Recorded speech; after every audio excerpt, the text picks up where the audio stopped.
Yeah, I think when I was thinking about the big me, I'm thinking even if you ask, there's some polls that have been done. If you ask a high school student in the 1950s, or are you somebody who's important? Right. This poll was done, and it was in like 1950. It was about 12%. Right. Like I'm an important person, and then right. now if the same poll was taken about 10 years ago, it was about 80%. Right. And so I do think there's been a shift in this narrative. But I mean, in 1950, it was kind of the mentality like you're no better than me, but I'm no better than you. Right. But now let's go listen to a graduation speech. Right. And it's like, we are great. I am great. I'm going to do great things. You are great. You go do great things. Right. And it seems to be a shift. Not that there wasn't.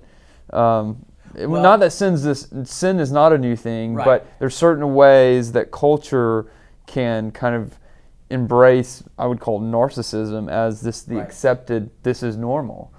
All you have to do is go to Twitter and Facebook to see that, certain things that when my parents look at Facebook and they jump on it, with me or one of my brothers and sisters, they're like, whoa, everyone's bragging on here. Well, that's what you do. I mean, right. That's right. But I was gonna jump in because the challenge is, to me, and this goes back to, again, my original argument of culture, is that the problem is, if we go back 50 or 100 years, there is absolutely a radical shift in the meism. Okay, there's no doubt about that.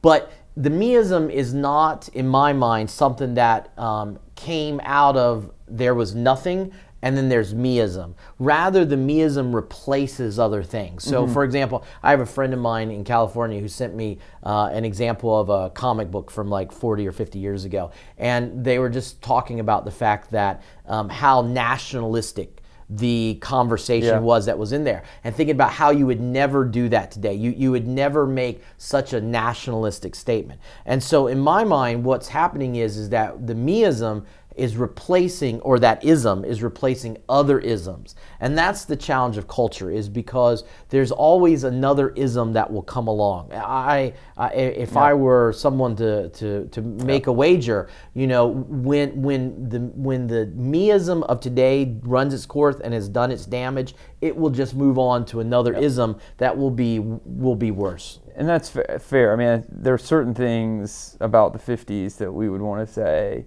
And I think, I'm glad you're pointing this out, because there's certain narratives, like we just need to return to the 1950s. Which is false. There's some big problems in the 50s. Exactly, that's the problem. The way women were being treated, even in Christian communities, the way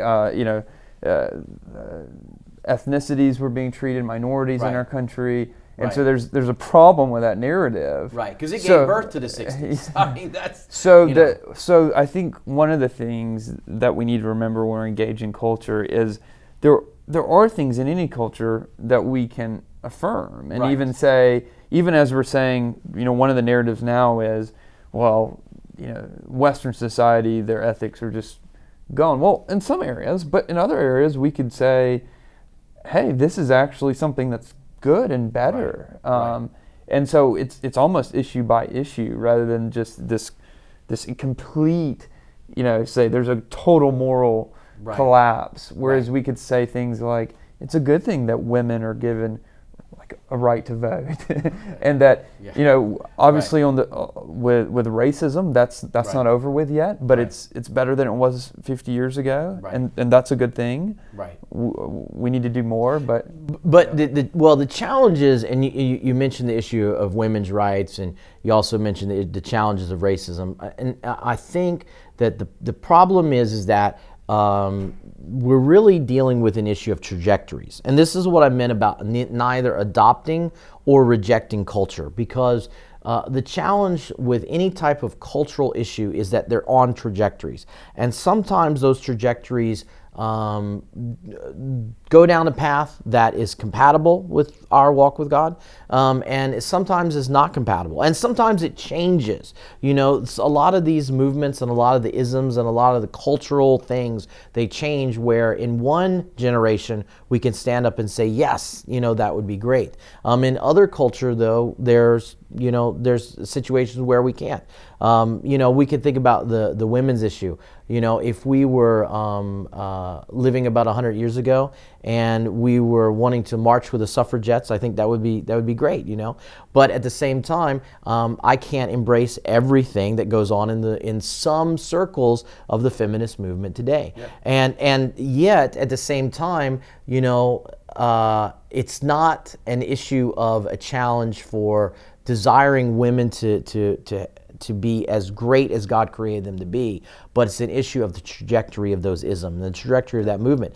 And that's the reason why I used the example earlier of us being constantly in conversation with the person that we walk down the street with. Because if we adopt it, if we you know, hook ourselves to and put our arms around one of these isms on their trajectory, we in the church don't have control over that trajectory. Mm-hmm. And it may go in a good way and it may go in a bad way, which is why we have to continually be conversant with that and not adopt it or reject it.